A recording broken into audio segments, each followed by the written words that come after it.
Hello, hi, Jay here. Yeah, I just decided not to show the video here, although I make a moving image work, film video, but at this presentation, at this artist talk, I'm going to only present like just a couple of uh images, and then we'll talk about the art making process behind the scenes, more of a behind what is happening when you um, when you decide to make work and when you actually make work. Thank you so much for helping me here. A lot of times people ask me like where I get my inspiration. I really I really don't thought of inspiration. I don't even think about it. Years ago, one day I just thought, what am I doing with my life? Like I know what I'm doing. Maybe I don't know. I mean, I, when you make work, when you are into making work, there's this sort of like ecstatic um, experience. There's this happiness of making itself. But you um and art practice is far from like economic rewards or like money making. Like, um so that it was just one day I just thought of, oh, did what did it give me, art, what did it give me? And that just question uh stayed with me for a few days. The answer was very clear for me. It was this happiness, this this sort of ecstasy that I feel when I make work.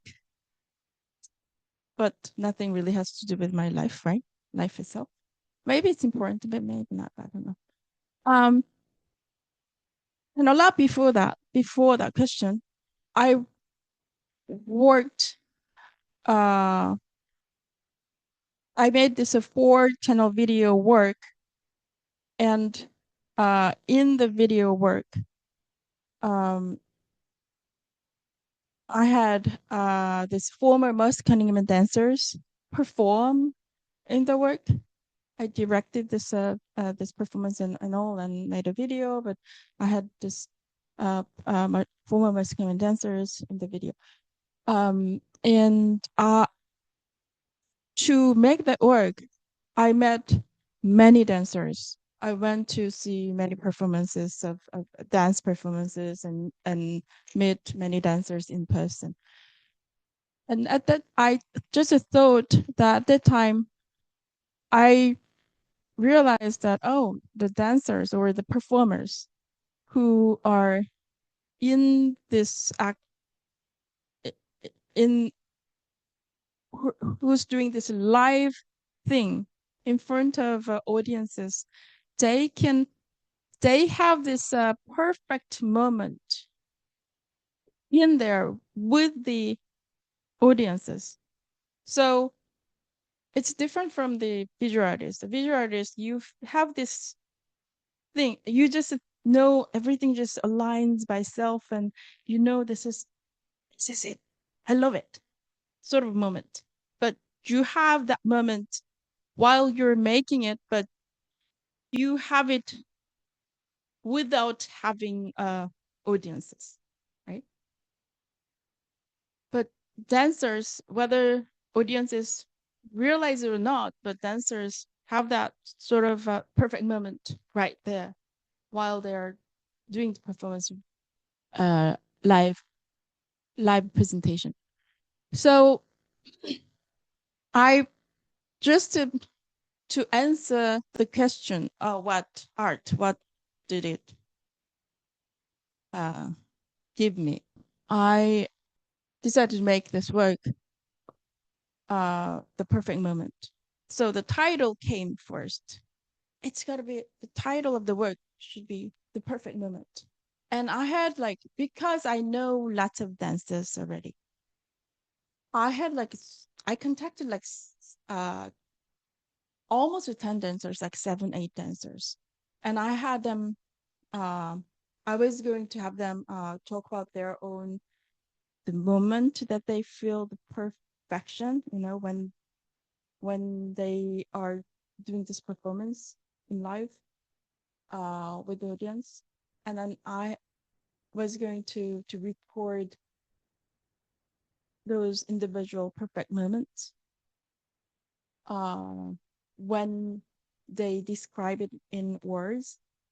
And I had that just one dancer doing some movements because movements is abstract, and when uh when the dancers talk about like verbally with words the moment that they experience the perfection, that's also even if it's a even if even if it's a uh word description, but still it is abstract in your head, but you have because you have to imagine something, but everyone has different imagination. So I had this like work planned, and I thought it was, hey, this is easy, I'll just do it. um but something happened. Henderson, wonderful dancer. I admire her as a artist and as a dancer. um she she was in my previous work, previous previous work from this.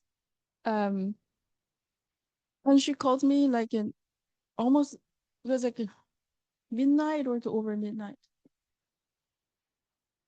Um, and then she said she cannot uh do this performance. She cannot join this the shooting for the work perfect moment. And that moment, I knew that something happens. I don't know what. But then because she lives in my neighborhood, not too far from where I live. So I said, "Oh no, don't worry. I mean, like uh, you're of course. I mean, of course, you are more important than my work. I mean." And then when I say it, I was like, "Is it really true?" Oh my god, I can't believe I said that. And then, but part of me thinking, "Oh no, but I have like 9 other dancers, right?" So I said, 9, 10 doesn't make much difference. But because I admire her work and I admire her as a dancer, as an artist, I visited her with like a pop-up cappuccino, and just to hear what she's facing, or sometimes like this, you need some people to talk. Maybe she doesn't want, I don't know, but but I tried, at least just a human gesture. And that was the point that things started to happen. We really start to talk. No, we didn't really start to talk right after. So I got in, I got in to her studio. uh she sprained her toe, and that made her very sad because she couldn't dance anymore. But part of me thinking like, oh my god, you've been dancing for all your life, and I mean, still, does it really make you sad? And I was thinking like, is it going to happen to me too? Because artists think art artists as a identity. I mean, some artists, because we do not retire, right? So it's not like you can't dance anymore. It means almost like you're, huh? It's almost like you feel like a little death kind of thing. And told her, you're because you cannot dance right now does not mean that you cannot dance for the future. But then just behind her, I saw all these a stack of the videotapes and the photographs, like all the books, all the documentations of her, her Previous work. yeah, previous works with dance career, right? During her dance career. I was I was looking at it and I was like, oh my god, there's lots of videotapes. It's all better. It's like it's even like old technology. And I just suggested that maybe I can help you, rearrange, just, transferring all these tapes to the digital media, like current media. Maybe that's what you need to do now, because you cannot practice dance, which you've been doing every day. But then we have time, then let's do that. And when I told her about this, me thinking like, I really said this. I have, I have like, I have hundreds tapes that I didn't do. I have my work. I didn't even transfer my work to the current media. I have all these like hard drive that I don't even know where to put my work. And I was like, did I really said this? And I was like, to do it. Then we really start to look at her stuff, and then something happens at the moment. We've been talking about her work. She really started to talk about her work, and and that was the moment that I really understand her as an artist.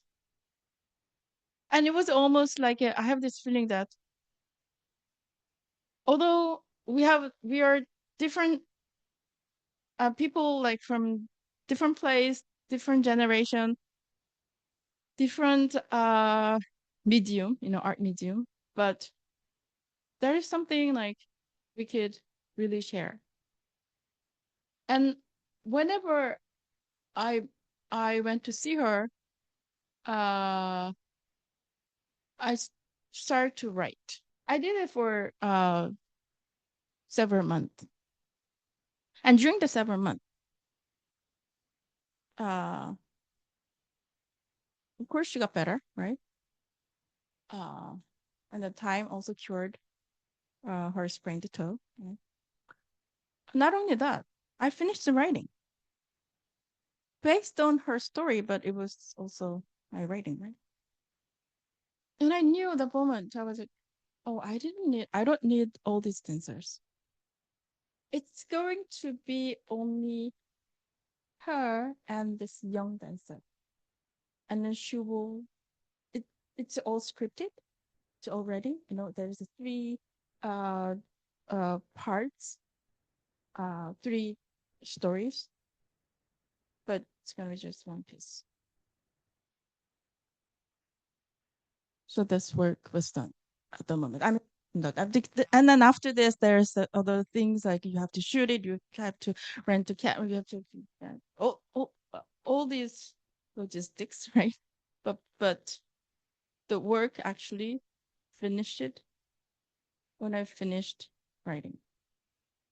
And when I shoot this piece, I knew this piece is about this older dancer talking about her past experience and the perfect moment that she felt in her 20s, right?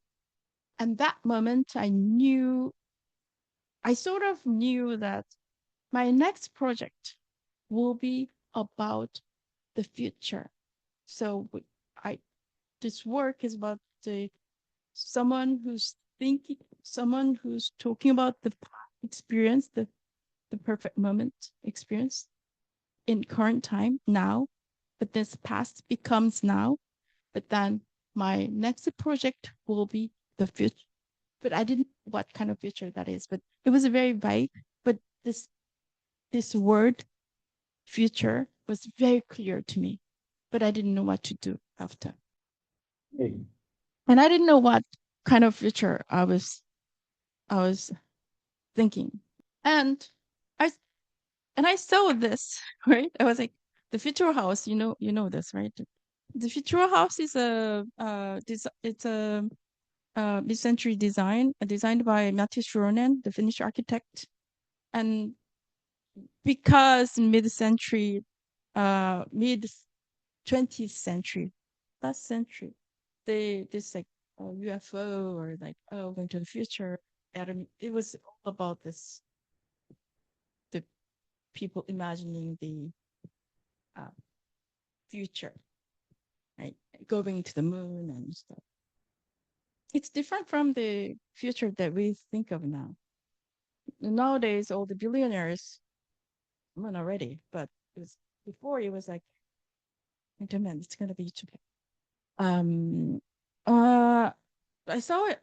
So I saw this future house. I was like, oh, maybe this is the future. Maybe I want to do something about the future that we imagined before. Those expired future. Those future that never came. But what do I do with this? I had no idea. This is sort of like future that I was thinking. I go to a flower shop every couple of weeks, um, just for part of self-care thing. It was sometime in the spring weekend. There's a long line in the corner where the flower shop was. And I look at these people. I was in the line to buy flower. I was thinking, oh, these people are buying flowers, and they're like, you can. I mean, with many reasons. But this sentence came to me. I bought flowers. Not only I bought flowers, but I bought flowers. Very simple sentence. I bought flowers, and then that sentence just overlapped with the future house image.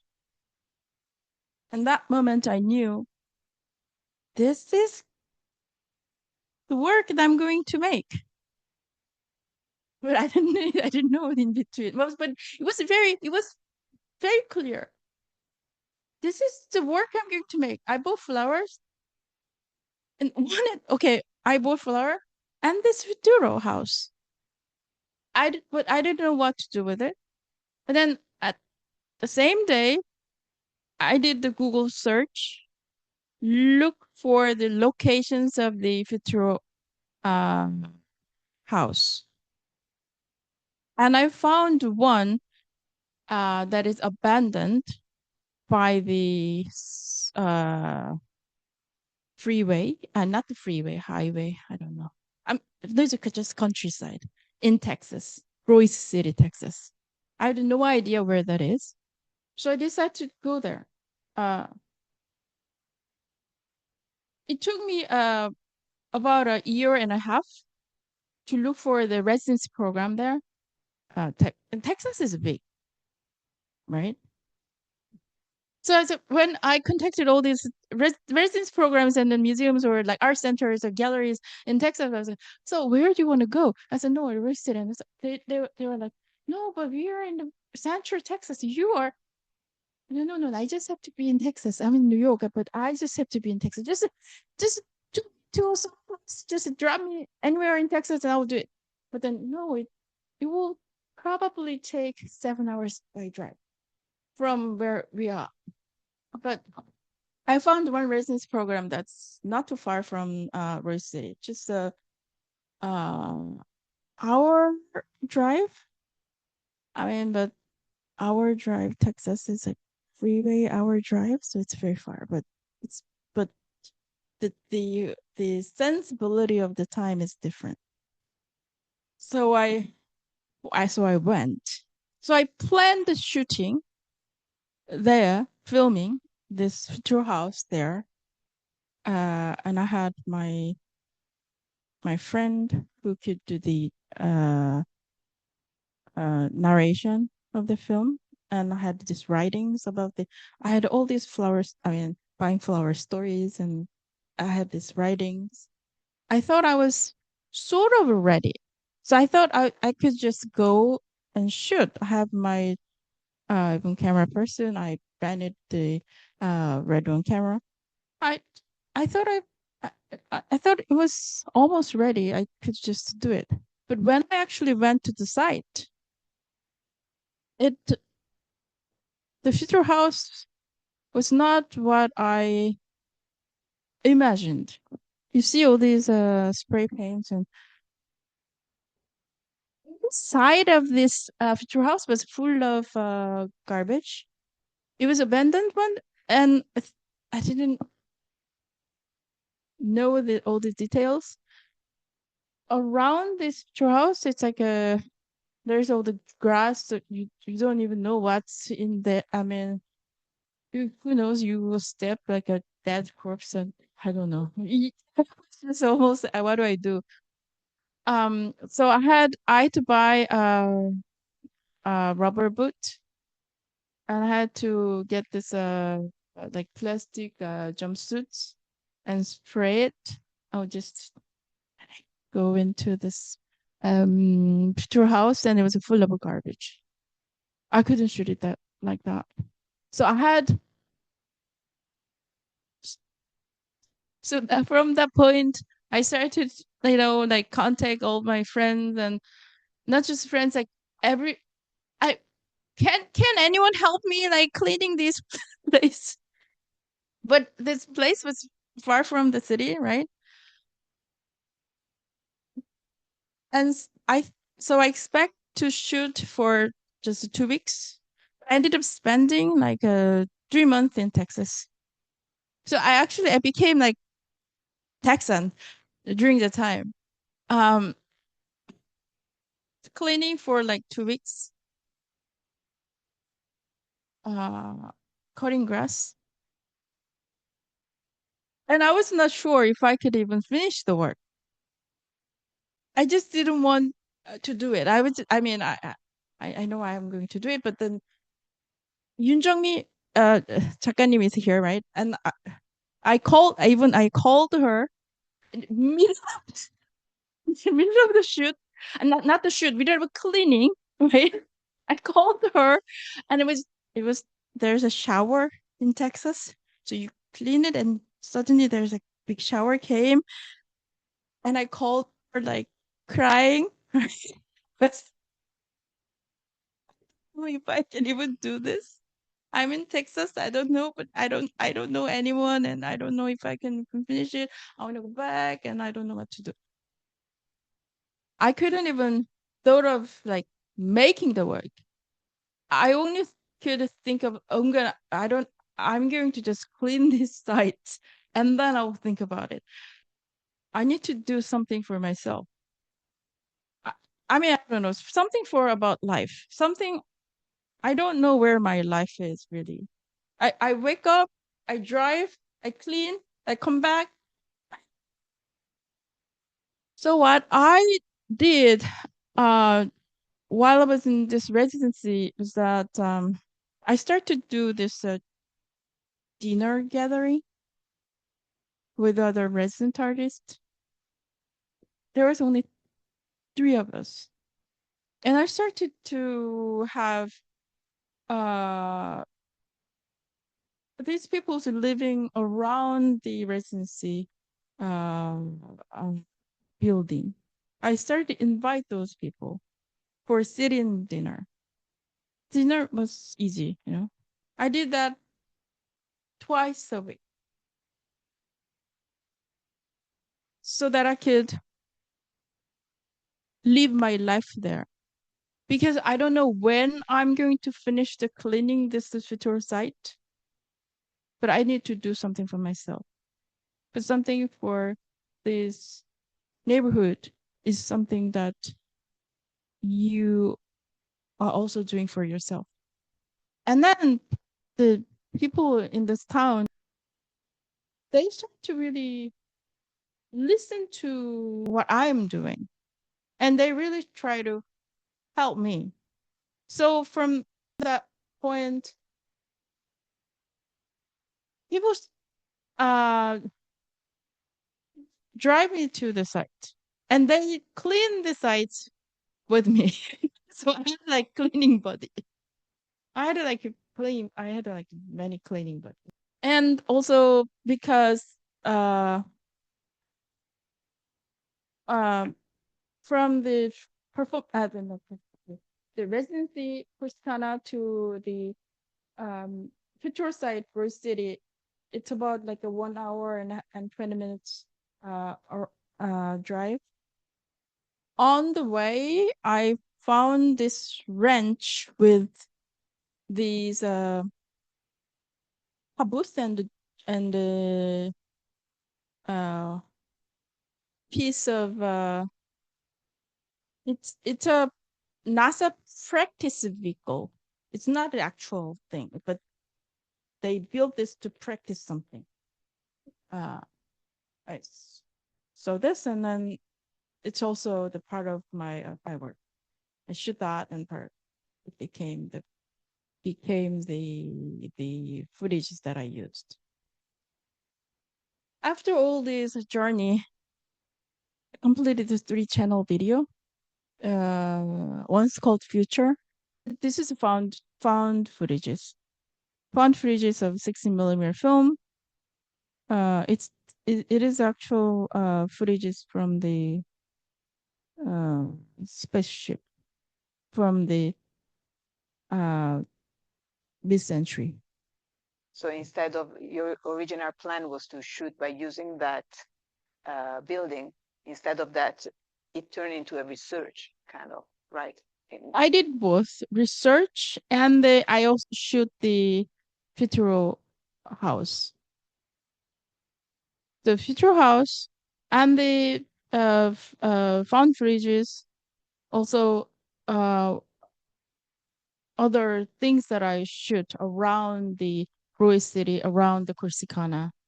While I'm shooting the Futural house, uh, you know, y- when you have a project, you have to do some research, whether you like it or not, right? um, so the in mid-century, in atomic era, the Googie architecture, the Googie design was the was a big thing. The Is anyone familiar with Jetsons animation? Right, it's an old generation. So there is like an animation called Jetsons. It's all about this space era life. The It's a kind of like a so they live in this kind of um house, futuristic house, and they go to like they take the spaceships to go places and things. These are Googie style, Googie architecture, Googie design. So I did some research on Googie design. And I found that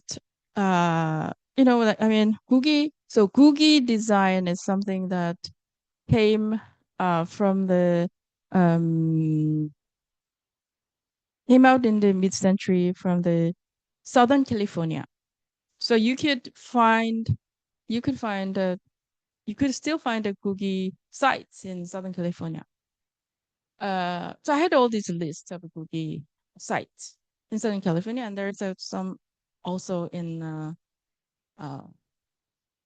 like somewhere in Florida as well. It's in Florida, things in Florida is sort of like mixed with Art Deco, but mainly in Southern California. So I have all the lists of the Googie and then photos of the Googie, and not the photos like, but the list and the sites, and so I know this where the Googie architecture comes from, like histories and but I don't know what to do with it, right? But it was just a part of the research to do the work once called future, and I had no idea what to do with it. I mean, maybe it was just so I learned about Googie and that's it. And one day I took my niece and nephew to this luminaries, like Christmas decoration uh to Saks Fifth Avenue's facade displays. My niece told me like, oh, after looking at this Christmas decorations of the building facade, and she said, oh, let's go in. It was night, and you cannot go into like department stores, and it's not about these department stores, it's about these luminaries. So let's go in. And I said, no, this is just for looking. It's just, just Christmas decoration. It's just for looking. And this my and my nephew said, why can't we go into all the nice places? But nice meaning like Christmas facade. It's not about the inside, it's about the facade. And in that moment I was like, it's like a Googie architecture. Googie architecture is all about surface. This is a Googie. You see Googie, right? It's a cafe, like diner in 8100 Sunset Boulevard. This is actually from like a menu of this diner, I think, over times. Um, so there's an actual diner called the Googies, and this Googie term came from this name of the diner. Yeah.